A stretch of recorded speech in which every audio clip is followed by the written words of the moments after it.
to watch more. This is where our audience put Martin under the cosh with their questions. Don't worry, we don't give him any clues. And this week we'll be seeing if Katie Hopkins has what it takes to be an apprentice money-saving expert with our credit card task. First, Martin, how did you find this week's Show 7? I enjoyed it. Actually, technically, backstage, it was probably the smoothest one we've done. It all went very nicely. And this is my big passion, PPI, since I started it last year. After bank charges, this is the big one. I think there's more money out there to be reclaimed. So any opportunity I can get to talk about reclaiming PPI, I will suck it up, frankly. Oh, what a disturbing image. You want to go and chat to the volunteers again, don't you? I do. There's more that can be had from those. Go and have a word. Well, I want to see what you think and how that all made sense to you. Did that work with you? It did, yeah. Yeah. You're going to do it? Oh, yes. Definitely. Yeah. Because what do you think your chances are, having heard this? I mean, how far are you going to push? As far as possible. Because it's interesting for me that a lot of people, when you start talking about the financial ombudsman, scary term, isn't it? I don't know why, because it's really not scary. The worst thing that can happen is they go, no. Yeah. Right? But does it scare you slightly? We've got nothing to lose. Oh, I like your attitude. What about you, Madeline? No, once it started, I'll keep it rolling. Yeah, because the truth is, so you put through this process, maybe it takes a few hours' worth of work and you have to do your reading and you do your stamps, but you won't lose anything. I was just hearing, and she's off camera at the moment, but you reclaimed £700 for your husband. We can't hear you, so you could nod, yeah? 700, easy? Very easy. £700 on PPI. The biggest reclaim so far, are you ready, everyone? The biggest reclaim so far, £27,500. Oh. This is big. That's why I say up to £10 billion could have been missold out there. Huge amounts of money. Fantastic. Just something we talked about a couple of weeks ago. This week in the press has been news everywhere about ministers hiding the fact that 400,000 homes are in the wrong council tax band. We were there 2 weeks ago showing them how to reclaim this. So what's your take? Yeah, someone told everybody that, didn't they? I've been saying that for a year. Yeah, look, frankly, we know they're in the wrong bands because of that second gear valuation. Do you remember? This is the fact that when they originally valued council tax back in 1991, it was estate agents sitting in cars with a list going, oh, that's band A, that'll be band B, that'll be band A, that'll be band B, that'll be band A, that'll be band B, that'll be band... Should I stop? Yeah. And that's what happened. Yeah. So, of course, they say 400,000. Really, what's great for me, there's nothing I didn't know apart from the 400,000 number. I reckoned it could be up to 1 million. I'll go with their 400,000. That's why you've got to use the check and challenge system. Remember, compare your band to neighbours' bands in similar properties. If you're in a higher band, then start the process. And, of course, you'll find it on the It Pays to Watch website, which everybody knows. If you've got the hand slash, we get a chance to do it in this program. You ready? 5.tv/It Pays to Watch. All the council tax details in there. So will the revelations make things easier for people to claim then?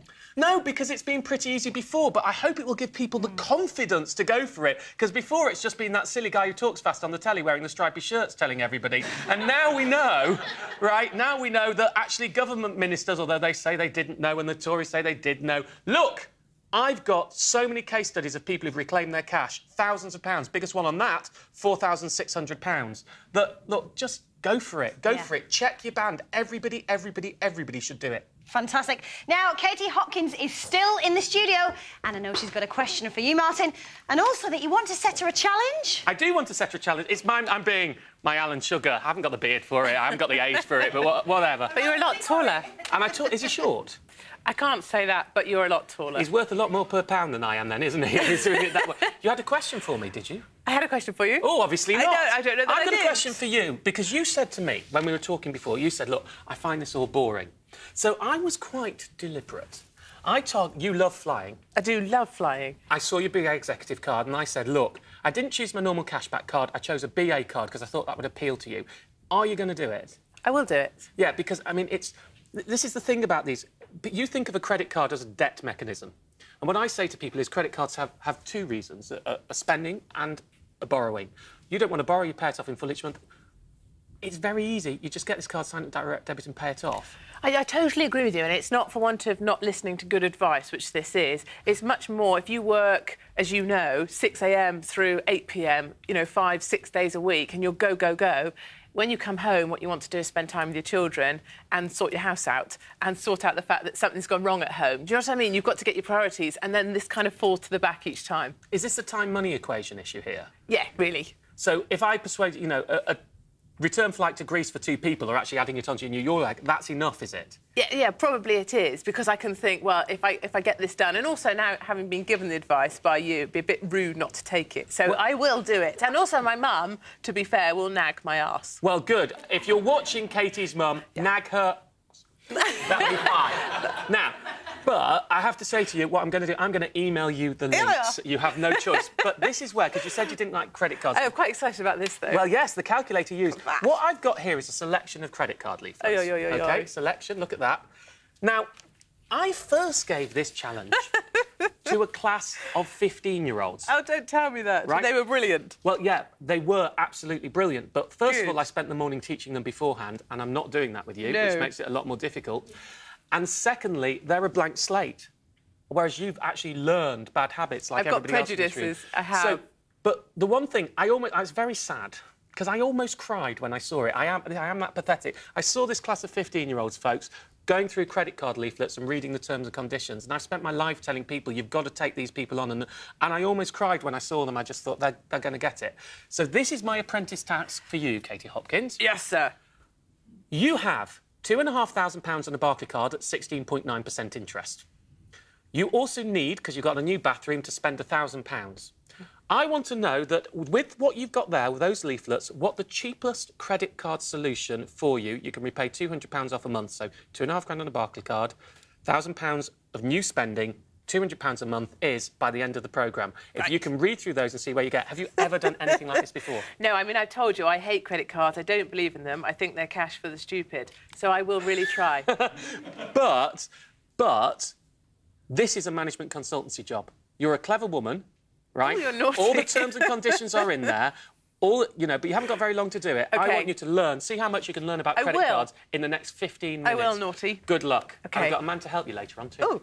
I like her calling you naughty. That's quite amusing. He is naughty, isn't he? He is naughty. And we're going to put Naughty on the spot now with some questions from the audience. Where is Nora? Nora, there you are. What would you like to ask Naughty? Stop it, you. Naughty. Martin, what I want to ask is, we get £250 from the government when we have a child to open up a child trust fund account. When you've opened that account, is it worth adding into it, or is it better to have a separate savings account with one of the banks that would give you a guaranteed higher interest rate? How old's your child? She's 3.5 now. This is the issue. I bet she's lovely and gorgeous. Of course. Have you ever heard a parent say no to that question? Tell you what, I used to sell caravan awnings once, just an aside. It was when I was 19, and the first thing I said is, whenever you sell a caravan awning, this is what you say to anyone who comes in. What's your caravan? And they give you the name, and you go, oh, that's a lovely caravan. Well, of course they think it is. And you go, 2 berths at the front. And they go, oh, yeah. All caravans have 2 berths at the front, right? You've got a lovely child, I'm sure. Right, this is the point now. It's a perfectly decent vehicle, technically, to put the savings in. The problem is, that money, as soon as it goes in there, is not your money. It is your child's money. You cannot touch it, you cannot move it until your child is 18. On their 18th birthday, it's theirs. If they choose, she's gorgeous now, if she were to be going through a rebellious period at 18 and she choose to go out and buy a holiday round the world and you had been saving for her to go to university, there is nothing you can do to stop it. That's my problem. It's a perfectly legitimate place to put your money, but you're not in control of it. How does that make you feel? A bit worrisome. It's not. It's a very difficult one, isn't it? It is. Have you used up your cash ISA allowance? I don't know. OK, well, that probably means no, doesn't it, really? You're allowed to put £3,000 a year into a cash ISA tax-free, so you don't get charged on the interest, which is actually more than you can put in the... Pardon? 3,600 from April. 3,600 from April the 6th. We're not in April the 6th, so you could put 3,000 in now and 3,000 in April the 6th, but I love you for telling me. You're a braver woman than me. Anyway, right, so... Good money saver. So my answer to you is, if you want to keep control of the money, let's say you're saving for university, I would put it in a decent cash ISA, like I save at what interest rate? I paid 5.67. 5.6. I save 6.1%. Alliance and Leicester 6.25%. And actually, there I suspect, and I shouldn't say this, I'm about to break things. Coming out next week, there will be an even better cash ISA, but I can't tell you what it is. But just watch this space. Simple as that. There you go. Does that answer the question? Yes, thank you. Thank you. Nora, thank you so much. Where's Bernadette? Oh, hello. Hiya.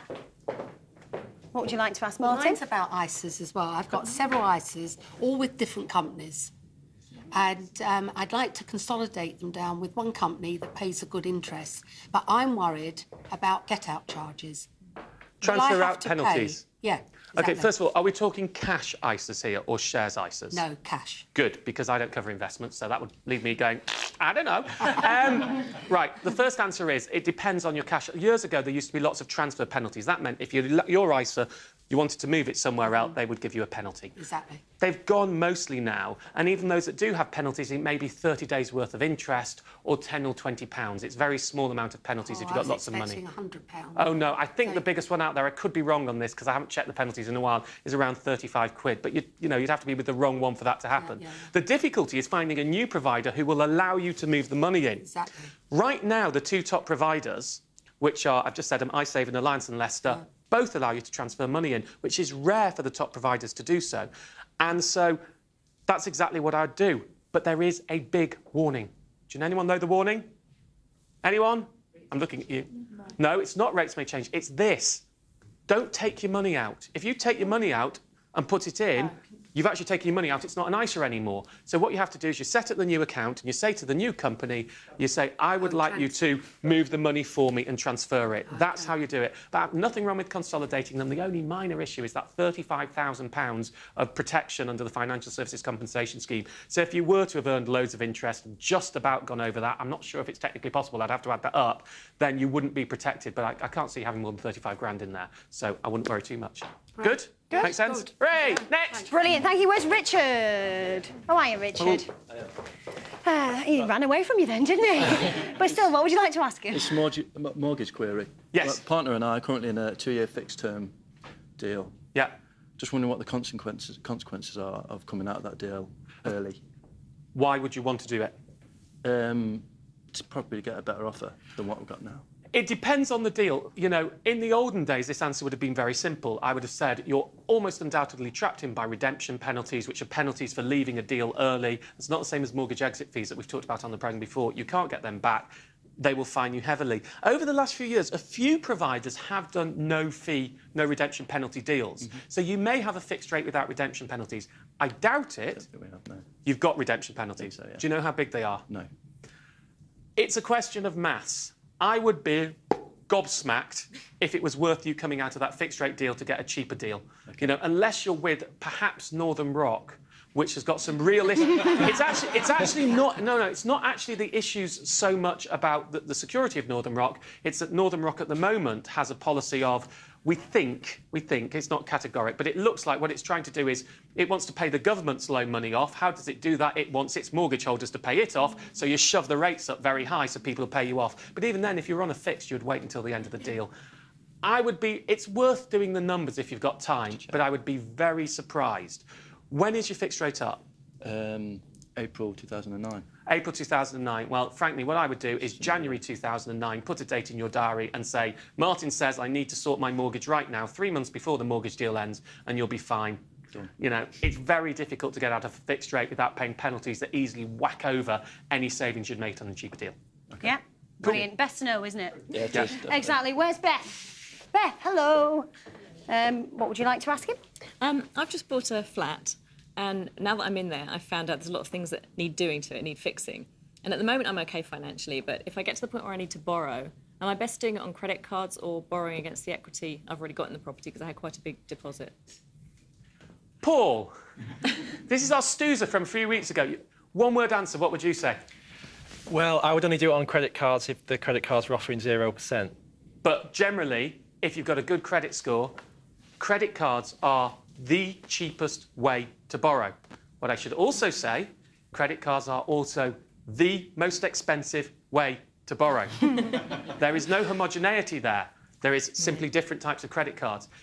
How long would you want the borrowing for? I don't know. It would depend how much I would have to borrow. Well, let's do this very simply. Let's forget 0% deals. Let's make this as an easy equation. 5% over 25 years is 3 or 4 times the cost of 12% over 5 years. OK. So it's not all about the interest rate, it's about the length of borrowing. So you putting it on your mortgage, well, you might have a low rate, but you're stretching it. Right. Right? Well, you put it on a credit card, 0% for a year, let's say you're paying no interest, you pay it off in the year, massively cheaper. Even if you were to borrow it for 2 or 3 years, because of the short-term nature of the borrowing, it's cheaper. So if you could get it and you were disciplined... Yeah, I am. Disciplined, then I would put it on a 0% credit card, I would plan my repayments, I would do a balance transfer at the end of that period if I hadn't paid it off in full, and you will smack the bottom out of putting it on any mortgage. OK. Simple as that. Thousands saved, depending on how big the loan is, of course. OK. Thank you very much, Beth. I think we've time for one more question before we get the results of Katie's challenge. Where's Alexandra? Oh, right over here. Lovely. OK. What do you want to ask Martin?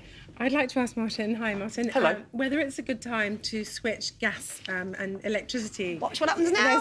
Yes, it is time to switch! Yes, absolutely. Bang, now is the time. 5 of the big 6 providers have put their prices up. The only one left? Scottish and Southern. Scottish and Southern, really good, which has sub-brands, don't worry, I won't ask you. Atlantic, Swalex, Scottish Hydro. So this is what you do. You go and do a comparison. You use one of the comparison sites like Energy Helpline or USwitch or Money Supermarket. And if you go through moneysavingexpert.com, you can get the cash back on top, right, up to 30 quid or a crate of wine. And, right, so you do a comparison. But if any of those Scottish and Southern brands come out cheapest, I suspect... They've got a price freeze on until the 30th of March. I suspect in April they'll put their prices up. So you don't really want to move there just in case that happens. I would go to the second cheapest. Absolutely, now is a really good moment because they've all gone up. They move like a herd. The herd is over. 5 of the big 6 elephants have moved. The other one has put up its... I'm going with this analogy. Don't ask me where I'm going. Has put up its trunk and said, I'm not going just yet, but it probably will do later. And is it always so, yes. best to put them together, to have dual? No, in fact, it's often cheaper, counter-logically, to have separate gas and electricity suppliers. The counter-logic is you would think it would be cheaper, but they know that you would think that, so they can put their prices up on dual fuel. You always check both. Dual fuel, separate gas and electricity. Of course, there's a slight bigger hassle factor of having separate gas and electricity providers, but if you're on the pure money, you do all the different comparisons. It's 5-10 minutes. Anyone switch gas and electricity this time round?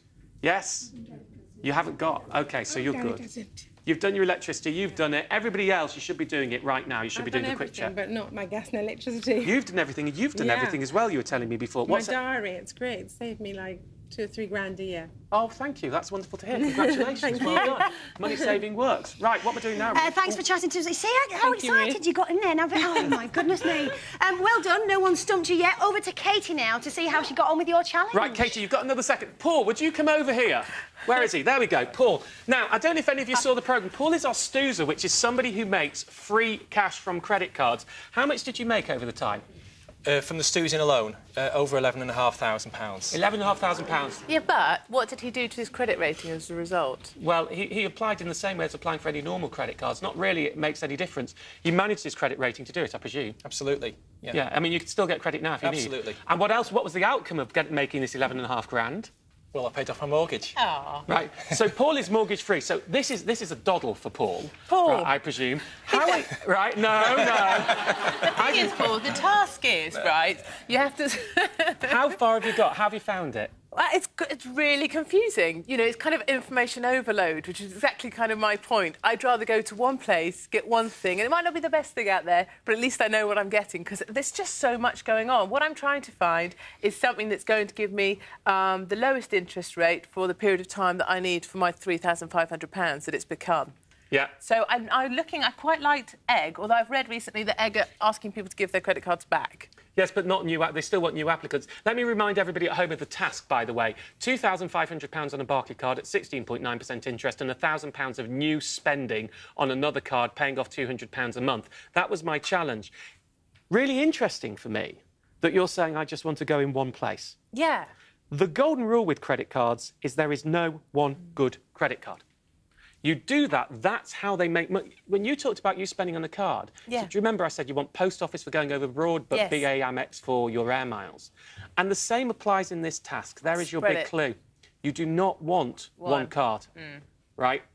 What have you got in here? What have you found so far? You found Egg? Yes, I liked Egg because it will give me a 0% for 15 months on balance transfers, which is my 2,500, which I'll whop across. You're doing well. I'm liking this. Thank Good. you. And then presumably I need to take my £1,000 somewhere else. You do. Now I've told you, you need to put it on a purchases card, which is a totally different type of transaction. So you need 2,500 as a balance transfer on one card, and you need to get a card with 0% for purchases that's out there. And then for my last 2.5 months repayment, I need to change again to another card with 0%. Exactly. Alternatively, and I don't... Oh, hold on. Yeah, City Platinum MasterCard. I was hoping it was in there because I asked one of the team to make sure it was in there before. Just it's there. This is a slightly different alternative. This one is 5.8% life of balance, which means, Paul... So, 5.8 life of balance. What life of balance? Well, it's as long as you've paid it off, basically. It'll just go on forever until you've paid it off. Yeah, you shift the debts to this, and the cheap rate lasts until all the debt you have moved has been repaid. So if we you went for a 0% card, yes, which is then, of course, have to move again. Yes. If you wanted the lazy option, which I think Katie likes. Oh, I wouldn't call myself lazy. OK, the easy option. That's right. Oh, you call yourself easy. Right. Now, if you wanted the easy option, you would simply move it onto here and then... That would suit me well. And then you get your 0% card. I'm being wound up for time. It really is easy. Thank you so much for doing that. That's my pleasure. Did you find it interesting? I did. It was good. It was a good challenge. Paul, thank you so much. Big Stoozer over there. Massive money. Cheers, Paul. That's great. Ruth?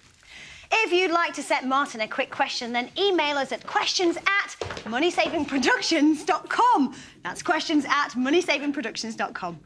Right, lovely. I look forward to hearing from you, and hopefully I'll get them right. If you'd also like to join us in the studio, then remember, tickets are free. That's money saving, but places are limited. So go on the website and click through to the Take Part section. We're also always on the lookout for people to take part as case studies, come into us, volunteers, share your money-saving tips. For details on how to get in touch, again, click through to the site to take part.